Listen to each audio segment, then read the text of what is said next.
Muito bem, a gravação está ativa, então vamos dar início à defesa de TCC da aluna Iris Grazielli.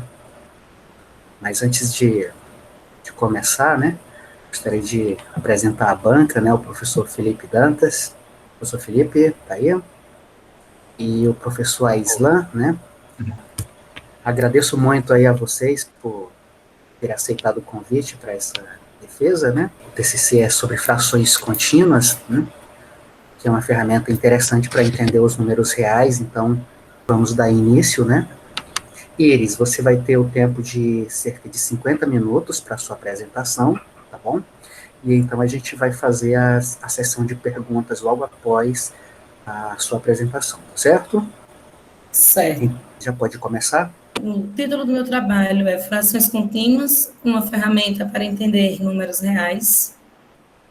E, antes de começar, eu quero falar sobre a motivação para esse trabalho. O que foi que me levou a escrever sobre isso? Eu pedi ao meu orientador que me sugerisse um tema dinâmico que pudesse ser inserido diretamente em meu serviço na educação básica. Eu trabalho com ensino fundamental maior e com ensino médio. E aí, tudo que eu queria era que ele lapidasse o meu serviço em sala de aula, melhorasse a minha atuação. E conseguimos, né? Graças a Deus, ele foi assertivo na escolha do tema. Eu trago de início uma equação de segundo grau, com coeficientes inteiros. É uma aplicação do assunto, e eu gostaria de chamar a atenção para o seguinte. Essa equação ela tem coeficientes inteiros e raízes não nulas. X é diferente de zero. Como o meu x é diferente de zero, eu posso isolá-lo na seguinte forma, e eu tenho que o x ele assume essa expressão aqui, b mais 1 sobre x. Fazendo algumas substituições aqui do x, eu encontro, no segundo membro dessa equação, uma expressão dessa forma aqui. Essa expressão, ela também pode ser reescrita entre colchetes, sendo que o primeiro B é separado por ponto e vírgula dos demais, e mais à frente eu vou dizer o porquê. Ou ainda, ela pode ser reescrita entre colchetes, escrevendo um único B com uma barrinha. Essa barrinha aqui, observando as expressões, a gente já percebe que está simbolizando que o B é repetido várias vezes, infinitas vezes, né? Uma expressão nessa configuração, ela é chamada de fração contínua. E ela é usada para representar números reais. E fração contínua é o objeto de estudo do nosso trabalho. Trago aqui o matemático britânico John Wales, que foi o primeiro a usar o termo fração contínua em sua obra Ópera Matemática, publicada em 1699. Nesta obra, ele também mostrou como calcular convergentes e mostrou algumas das propriedades dos convergentes. Vamos preparar uma fundamentação aqui para que a gente possa compreender melhor do que se trata o trabalho. Vamos começar com um anel, um conjunto não vazio, munido de duas operações e que verifica as seguintes propriedades, tomando A, B e C elementos desse conjunto. Para a soma, esse conjunto satisfaz a associatividade, a comutatividade, a existência do elemento neutro, que eu usei o símbolo zero e chamei de zero, já por uma questão de costume nosso. A existência do elemento simétrico, que diz que para todo elemento do conjunto existe um outro elemento, uma linha, tal que a soma dos dois seja zero. E para o produto, ele satisfaz a associatividade e a distributividade do produto em relação à soma. Só com essas 6 propriedades, a gente já caracteriza um anel. Quando a gente coloca a unidade, o elemento neutro do produto, e esse elemento neutro ele é diferente do elemento neutro da soma, nós dizemos que o anel ele é comutativo. Aliás, que o anel ele tem unidade.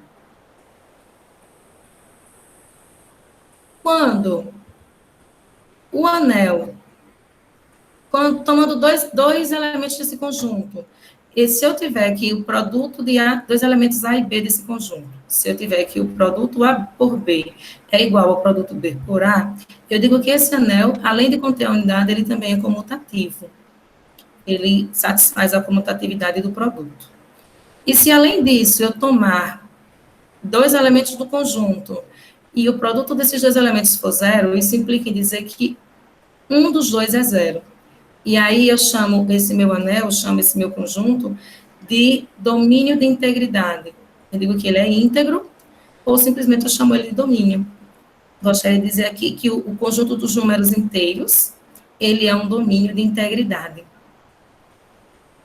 Se além dessas 9 propriedades, o meu conjunto, meu anel, ainda admitir inverso multiplicativo, para todo elemento do meu conjunto diferente de zero, existir um outro elemento multiplicado para todo elemento A do meu conjunto não nulo, todo elemento A não nulo do meu conjunto, existir um outro elemento B, tal que o produto de A por B seja igual a 1, eu digo que esse meu elemento ele é invertível. E aí sim eu posso dizer que eu tenho um anel.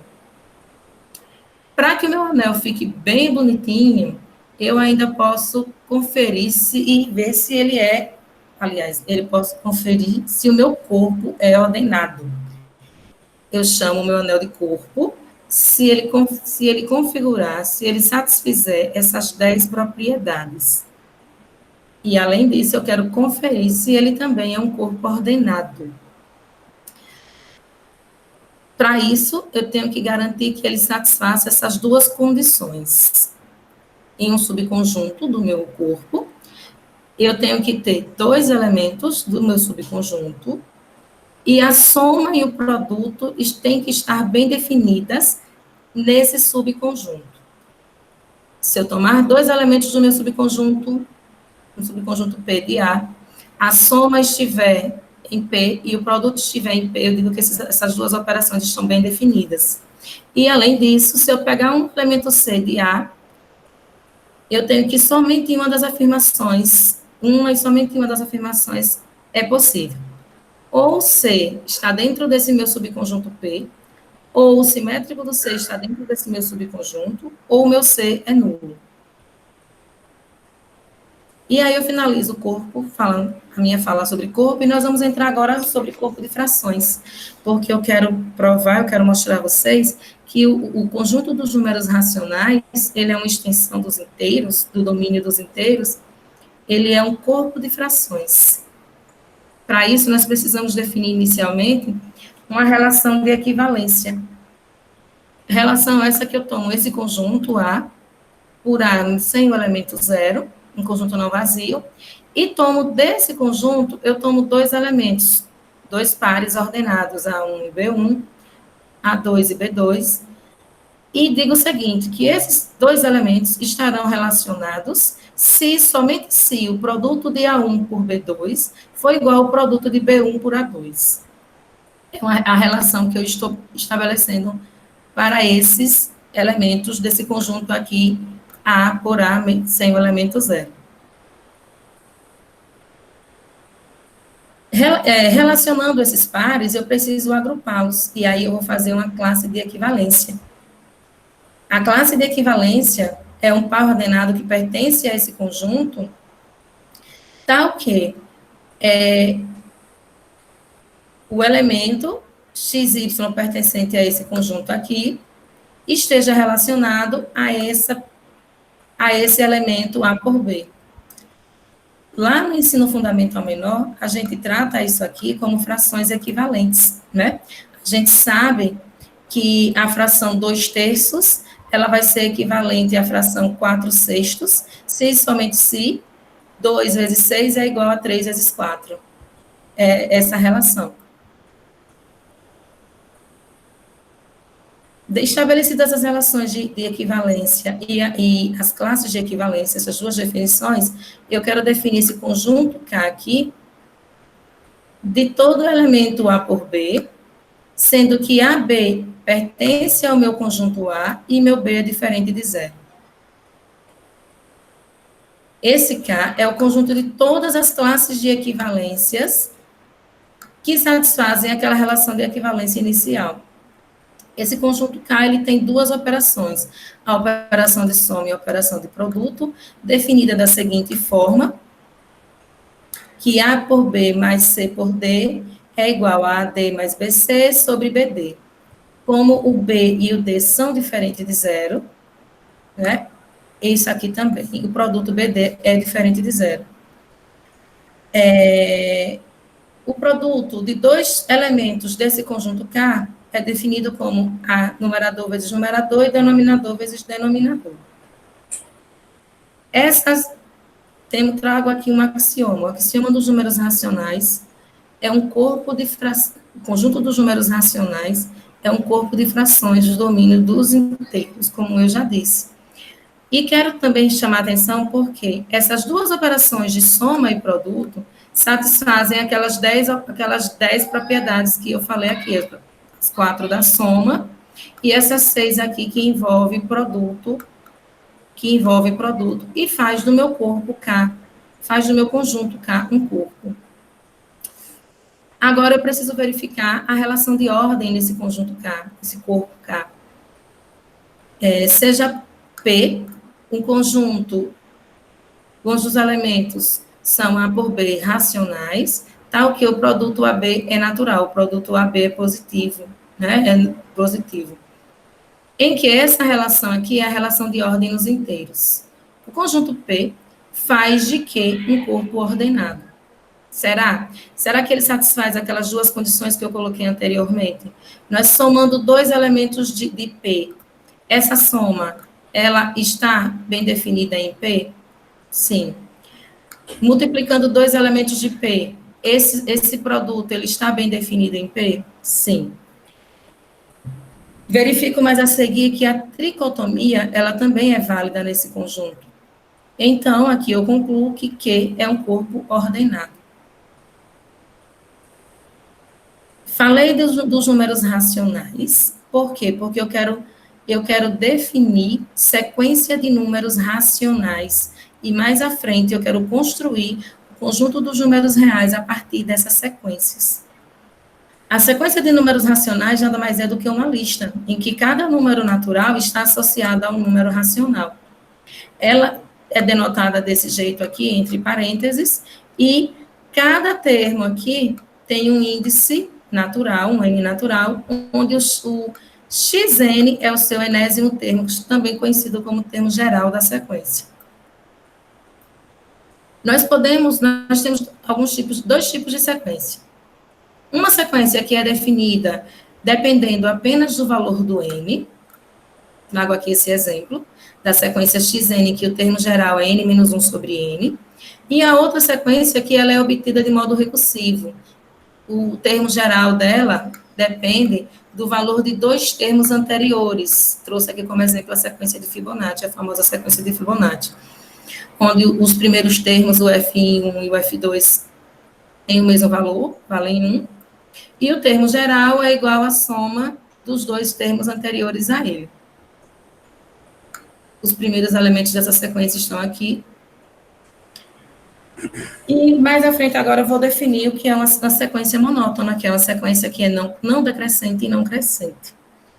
As sequências monótonas, elas podem ser estritamente crescente, onde todo elemento é maior, nenhum elemento é menor do que o termo anterior. A sequência estritamente decrescente, onde nenhum termo dessa sequência é menor do que o termo anterior. A sequência não crescente, que me diz que eu tenho que nenhum termo dela é menor do que o termo anterior. Aqui, como exemplo da sequência não decrescente, nós temos aqui a sequência 1, 2, e lá vai. Quero fazer 3 pontos aqui, não estou conseguindo. Pronto.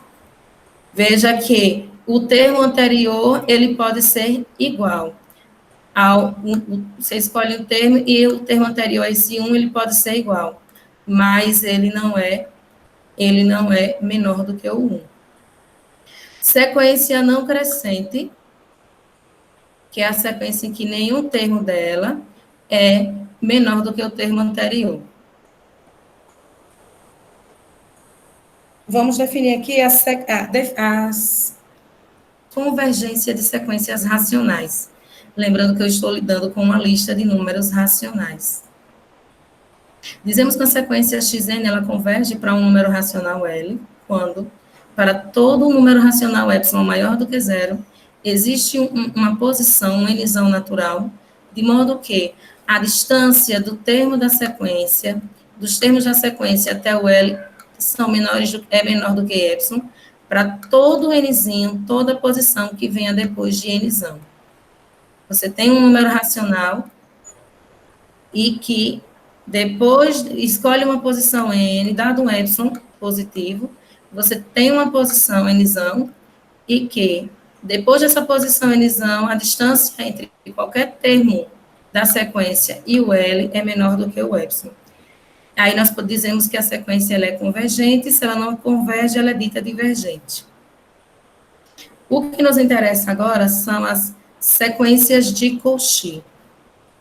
Essas sequências aqui, eu defini as sequências, a convergência de sequências racionais. E agora eu vou definir sequências racionais de Cauchy.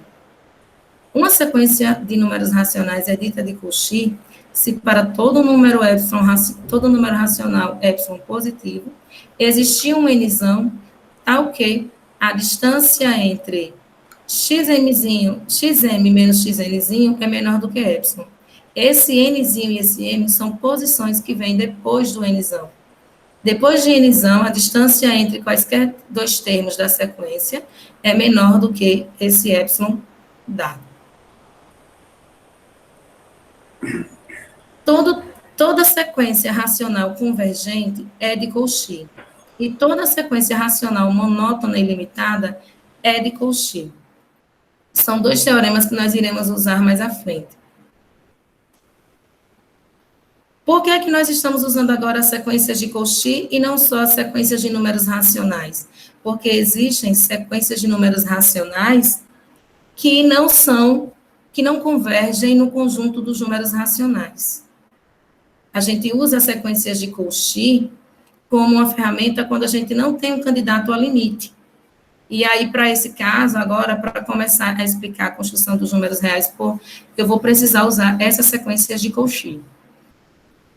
Inicialmente, eu vou precisar construir um conjunto com todas as sequências de Cauchy. Esse conjunto eu chamo de SC. Conjunto que todos os elementos dele são sequências de Cauchy de números racionais. E agora eu vou definir uma relação de equivalência para os elementos desse conjunto SC. Sejam xn e yn duas sequências de Cauchy de números racionais. Nós dizemos que xn está relacionado com yn se o limite de xn menos yn for igual a zero. Ou seja, se essa sequência xn menos yn convergir para zero.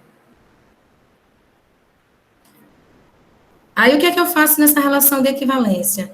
Eu estou relacionando os elementos do conjunto SC. E vou separar, olha, essa sequência menos essa sequência e essa estão relacionadas. Tranquilo, o limite dela converge para zero. Fazendo esse tipo de relação, eu venho agora separar em classes de equivalência.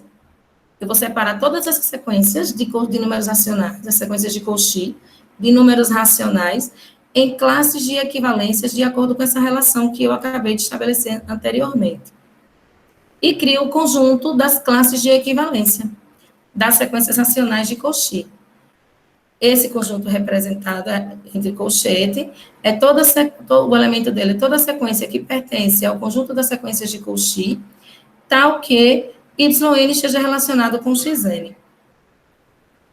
Feito isso, agrupado as sequências em classes, eu vou agora definir o conjunto de Cauchy.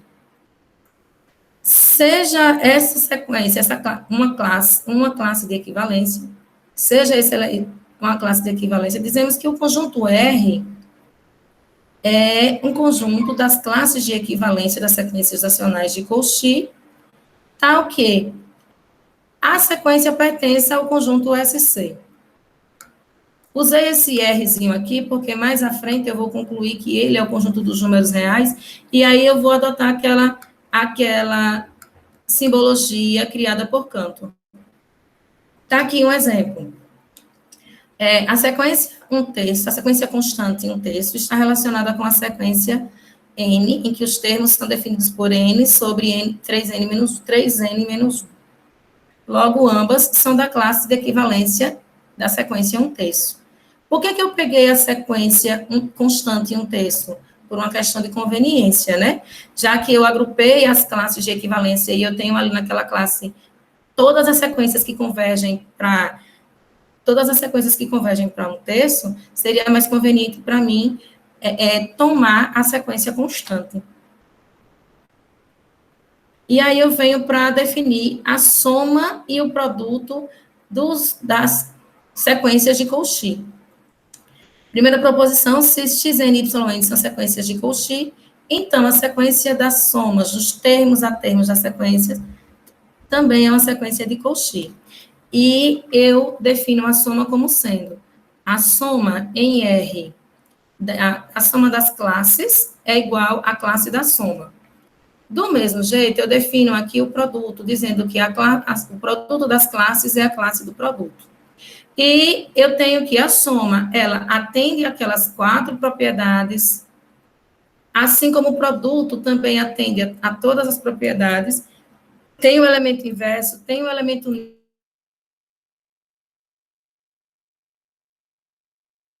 relação à soma. Então, esse meu conjunto R, ele é um conjunto, ele é um corpo. Ele é um corpo construído de sequências racionais de Cauchy, sequências convergentes de números racionais. E venho aqui, agora vou falar, será que ele também ele satisfaz a relação de ordem? Que aí, se ele satisfizer a relação de ordem, ele está bem tranquilo, né? Eu posso dizer que ele é o conjunto dos números reais, um corpo ordenado. Seja xn a sequência de Cauchy de números racionais, dizemos que ela é positiva se existe um A racional com A positivo e uma posição tal que, para todo nzinho, depois de nzão, o elemento xn da sequência é maior do que o A. E aí eu venho definir, dizer que um elemento S do meu conjunto R, ele é positivo. Ele é positivo se existir uma sequência positiva, uma sequência de Cauchy, tal que S seja representante da classe de equivalência de Xn. E como é que eu relaciono, então, dois elementos S e T do conjunto R? Eu relaciono esses elementos S e T do conjunto R, dizendo que S é maior do que T, se a diferença S menos T for positiva. Lembrando aqui que a diferença S menos T é a mesma coisa que eu somar S com o simétrico de T. E aí, agora vamos partir para a construção dos números reais, usando as sequências racionais, as sequências de Cauchy de números racionais. Eu tenho um conjunto P, subconjunto do meu conjunto R, definido por P é o conjunto das classes de equivalência positiva. Perdão, gente, ainda estou aqui na relação de ordem, isso aqui é porque errei aqui o título. E aí eu tenho que essa relação de ordem, aqui é o conjunto dos números positivos do meu conjunto P, e eu quero saber se ele satisfaz essa relação de ordem aqui. Eu quero saber se eu somar, se essa soma pertence a P, pertence, se esse produto me pertence a P. Além disso, eu também tenho que a tricotomia satisfaz o meu conjunto P, a relação de tricotomia, a propriedade, a condição, né, de tricotomia. Então, eu concluo que o meu conjunto R é um conjunto formado por sequências de números racionais, sequências de Cauchy de números racionais. Ele é o conjunto dos números reais. Ele tem consequências que convergem para os números racionais, em Q, mas ele também tem sequências que não convergem em Q. Ele é uma extensão dos números racionais. Vou provar isso mais à frente. Trago esse exemplo. A sequência x1, a sequência em que x1 é igual a 2, e os demais termos são definidos pela lei xn mais 1 é metade de xn mais 2 sobre xn para todo n maior ou igual a 1. É uma sequência de Cauchy. Mas vamos fazer o seguinte, vamos chamar o limite dessa sequência de R, e esse R é um número racional. O que é que nós temos? Aplicando o limite, nós temos que o limite da sequência vai ser igual, esse limite aqui, vai ser igual a essa expressão. Substituindo o limite de xn por R, nós chegamos a uma equação de segundo grau, e resolvendo a equação, nós temos que R ao quadrado é igual a 2. Só que por hipótese, eu tenho aqui que R é racional, e eu não tenho nenhum número racional que ao quadrado seja 2. Eu sei que essa sequência é uma sequência de Cauchy, sei que ela é convergente. Mas esse limite dela não é racional. Porque eu não tenho nenhum número racional cujo quadrado seja 2. E é sobre isso aqui que nós vamos falar, que nós temos. Nós falamos, o conjunto dos números reais, ele é formado dos números racionais, das sequências de Cauchy de números racionais, sequências essa que convergem, e muitas vezes não convergem em Q. Por não convergir em Q, o limite existe, mas não é um número racional. Então, isso é um conjunto dos números reais, uma extensão do conjunto dos números racionais, onde nós temos nesse conjunto R, nós temos números que são racionais e números que não são racionais, chamados por nós de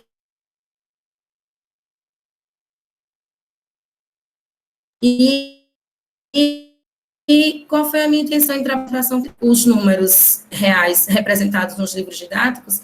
Em alguns livros, a gente vê que eles trazem um número com vírgula, e na parte depois da vírgula, na parte decimal, 3 pontos, e fica uma coisa meio sem significado. Então, quando a gente trabalha com fração contínua, mais à frente vocês vão ver que tem como a gente trazer um significado para esse número real, tem como você prender o número real dentro de dentro de um intervalo, usando sequências de números racionais, que são as sequências de convergente, que nós iremos ver mais à frente. Vamos agora aqui falar sobre as frações contínuas.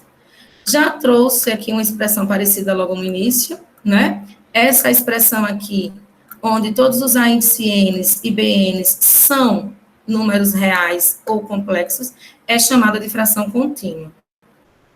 Em particular, quando todos os BN 1, eu tenho a expressão dessa forma, e essa fração será chamada de fração contínua simples, também representada por colchetes, e todos esses ANCNs aqui são chamados de quocientes parciais. Por que eu usei um ponto e vírgula para separar o primeiro quociente parcial?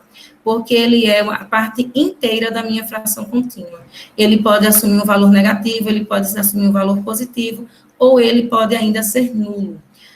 Com exceção dele, todos os outros quocientes parciais são valores naturais, são valores inteiros e positivos. Uma fração contínua, ela pode ser finita ou infinita. Nesse primeiro exemplo, ela é infinita. Usamos os 3 pontos aqui nesse caso. Ou ela pode ser finita.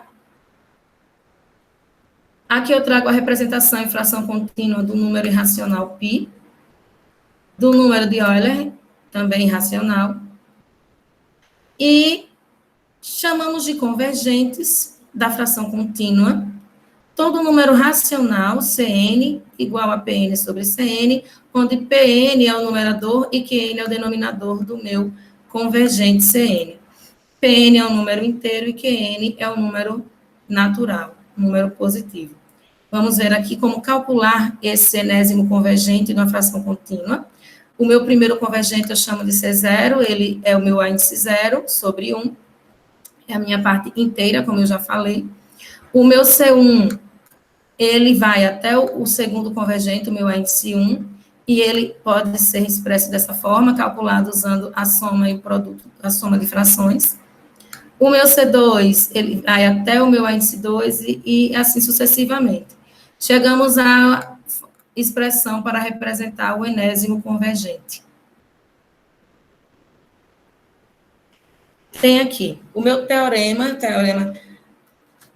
de como encontrar o convergente, o meu numerador, o meu denominador dos meus convergentes de maneira recursiva. O meu enésimo, Pn mais 1 é a índice n mais 1, P vezes Pn mais Pn menos 1. Do mesmo modo que n mais 1 é igual a índice n mais 1, vezes Qn mais Qn menos 1. Essas aqui são as condições iniciais definidas, onde o meu primeiro numerador é o meu índice zero, meu primeiro quociente parcial. O meu primeiro denominador é 1. O meu segundo numerador é o produto do meu índice 1, índice 0 mais 1. E o meu segundo denominador é igual ao meu índice 1. Deixa eu mostrar aqui a vocês uma coisa. Nessa parte verdezinha aqui, eu tenho o número 17 onzeavos. 17 é o numerador, 11 é o meu denominador. E eu estou aqui usando o algoritmo para encontrar o MDC de dois números naturais. Aqui são os meus restos e aqui são os meus quocientes. Então, veja só. Quando eu divido 17 por 11, eu tenho que o meu primeiro quociente é 1 e meu resto é 6. E assim vai. Se eu dividir 11 por 6, o meu quociente é 1, meu resto é 5. Se eu dividir 6 por 5, o meu resto é 1 e o meu quociente é 1. Se eu dividir 5 por 1, meu quociente é 5 e meu resto é 0, e aí acaba a minha conta. Esses quocientes aqui encontrados são os meus quocientes parciais, que formam a minha fração contínua, que representa, que está associada ao meu número 17 onzeavos. E se eu fizer o seguinte, se eu inverter essa minha fração para 11/17avos, o que será que acontece com a minha fração contínua? O meu primeiro quociente parcial passa a ser 0, e os outros quocientes parciais ficam... O primeiro quociente parcial passa a ser 0, e eu tenho que o segundo agora era o meu primeiro anteriormente, 5. Invertendo a fração. Nós iremos ver isso aqui no teorema mais à frente. Mas o que eu quero chamar a atenção é para os convergentes. Os meus convergentes aqui, meu primeiro convergente, o meu C0, ele é 1. Meu segundo convergente, 2. Meu terceiro convergente, 3,5. Aliás, 1,5. Meu quarto convergente, 17 onzeavos. Vamos fazer o seguinte, vamos olhar os convergentes, os pares. O meu C0 é 1, o meu C2 é 1,5. Os convergentes de índice ímpar. Meu C1 é 2, meu C3 é 17 onzeavos. Eu sei que isso aqui, a sequência dos convergentes, eu tenho 1, 2, meio, 17 onzeavos, é uma sequência de números racionais. Sendo que o meu C0, ele é menor do que o meu C2. O meu C1, ele é maior do que o meu C3. E eu percebo que eu vou para 1, depois eu vou para 2, depois o meu próximo convergente é meio, ele fica dentro do intervalo fechado entre 1 e 2. Depois, o meu próximo convergente, 17 onzeavos, ele vai ficar dentro do intervalo fechado entre 2 e meio. E aí, de modo que o meu último convergente é o número racional que originou essa sequência. É o número racional que originou essa fração contínua.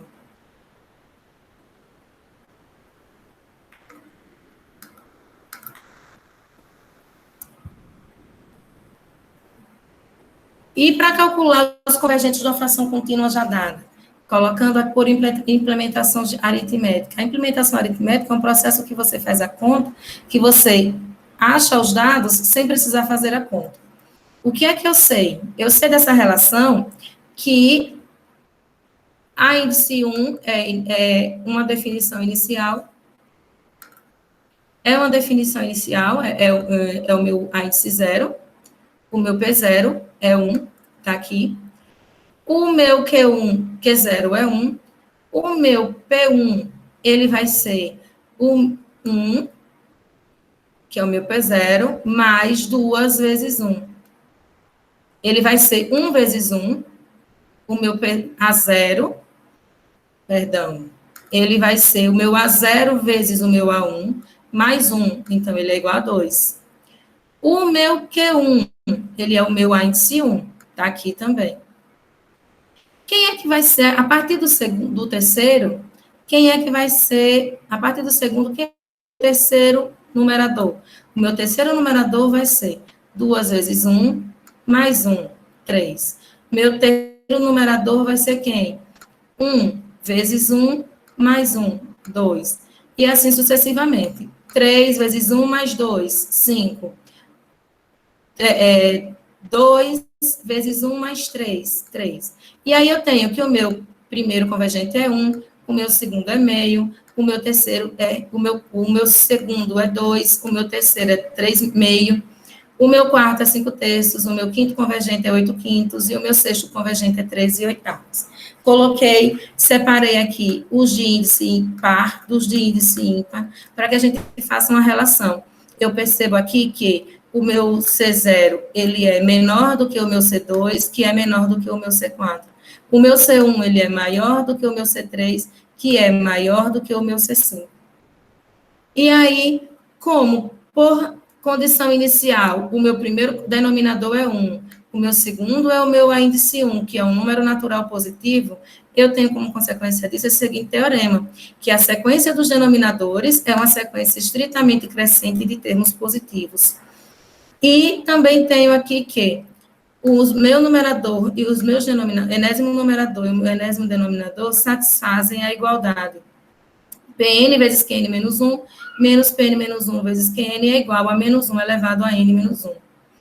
Para todo N maior ou igual a 1.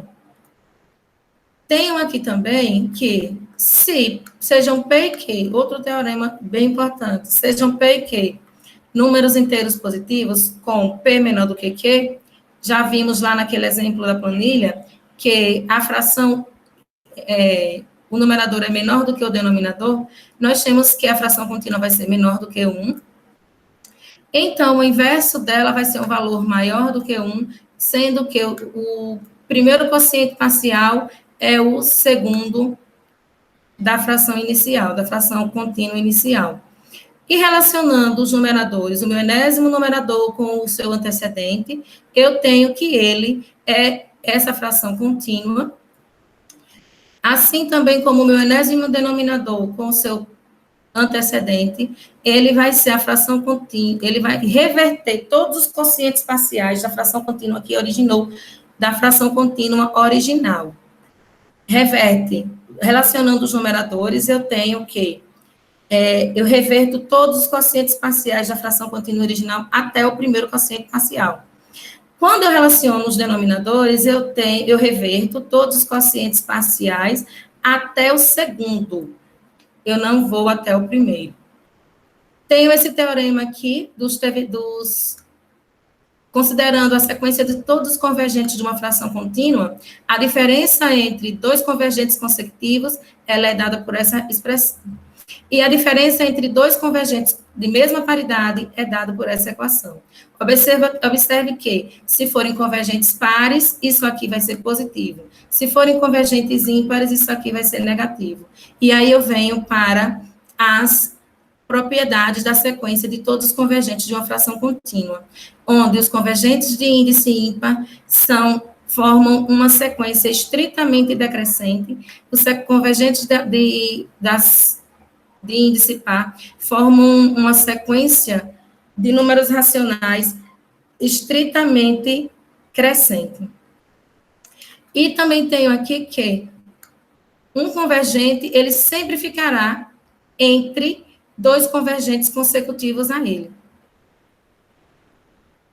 Considerando a sequência de todos os convergentes da fração contínua de índice par e de índice ímpar, eu tenho que essas duas sequências convergem e que o limite delas é igual.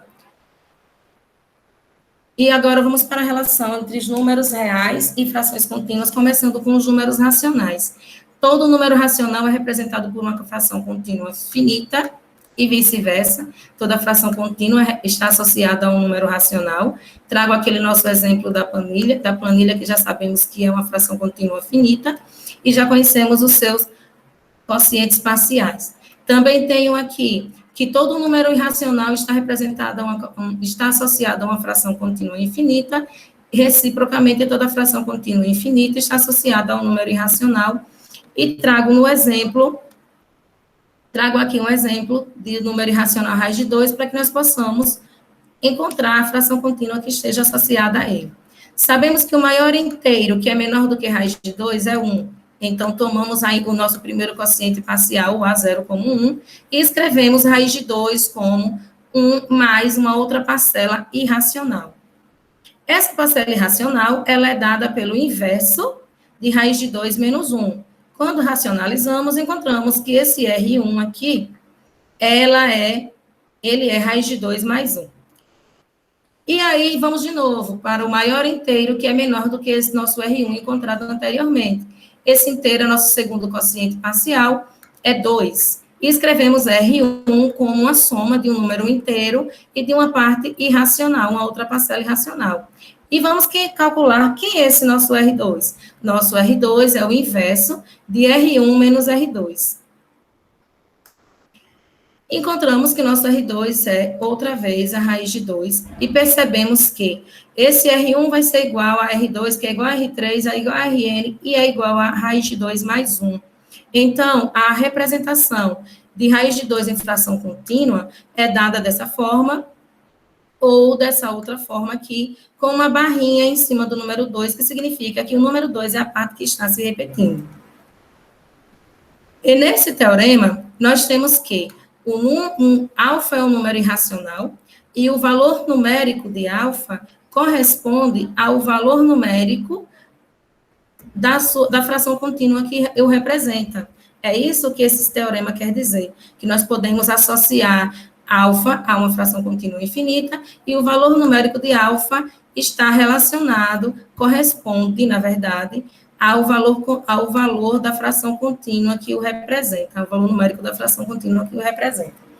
Em consequência disso, nós temos que, sendo alfa um número irracional e Cn a sequência dos convergentes de alfa, então o limite de Cn é o alfa. Em particular, nós vamos pegar aqui a fração contínua periódica, que é toda fração contínua infinita é dita periódica se existe um H natural e um N inteiro com N maior ou igual a zero, tal que M, para todo M maior ou igual a N, nós vamos ter que A índice M mais H é igual a índice M. Ela tem um período, e o menor valor natural de H tomado, nós podemos chamar de período. Ela pode ser reescrita dessa forma aqui, e o período ele vem marcado com essa barrinha em cima. E todos esses A índice N's representam o período a partir do N aqui. Em particular, quando N é zero, a fração contínua infinita, ela é dita puramente periódica, porque o período já começa do primeiro quociente parcial. E em função disso, eu trago um outro teorema que diz que todo número irracional alfa associado a uma fração contínua periódica, ele é raiz de uma equação polinomial quadrática com coeficientes inteiros. Ele é raiz de uma equação de segundo grau. Alfa é um número irracional, ele é escrito dessa forma, onde o meu Rn representa o meu período, e o meu período, consequentemente, é igual ao próprio alfa. Desse modo, nós usamos esse teorema e chegamos a essa equação aqui de segundo grau. Essa equação de segundo grau me diz que o alfa é raiz de uma equação quadrática polinomial de segundo grau. Só que, além disso, eu quero saber como eu posso encontrar esse alfa e como será que eu posso encontrar a outra raiz da equação?